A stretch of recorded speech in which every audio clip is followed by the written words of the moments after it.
Pourquoi je me suis engagé dans cette aventure? C'est un choix, et c'est un choix délibéré qui mobilise toute mon énergie.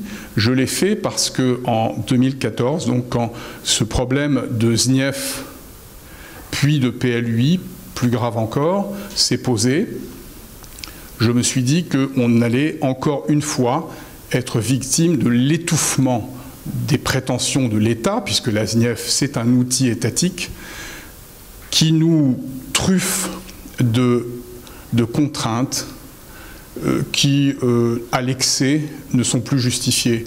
Autant on peut dire que la biodiversité, la nature, sont des éléments essentiels à notre équilibre. Je dirais que c'est la raison pour laquelle, pour beaucoup d'entre nous, nous sommes présents à Ardelot.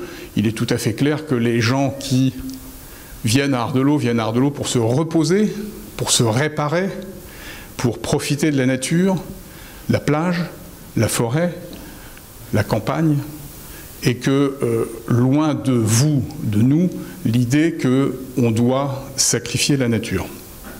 Et donc, quand on vient à raison de 3 extensions spécifiques, là où des permis de construire sont développés, demander l'extension de SNIEF, on se dit que quelque part, il y a un petit arrangement avec la tête qui fait qu'on essaye d'enrayer et de sacrifier la station balnéaire, ce qui est une grave erreur. Alors qu'est-ce qui s'est passé?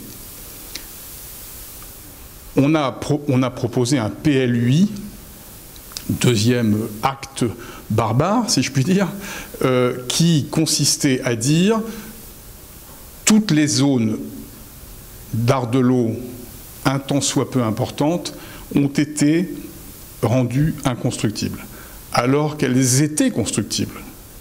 Donc on n'a pas dit on ne va pas rendre constructible quelque chose. Non, non, il y a quelque chose de constructible qu'on rend inconstructible.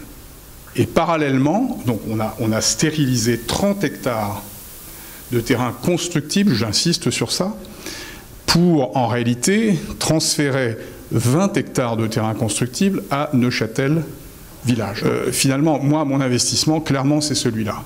Autrement dit, à partir du moment où on dit on étend l'étouffement réglementaire de l'État, on étend les zones d'inconstructibilité, ça signifie clairement qu'on éteint la station.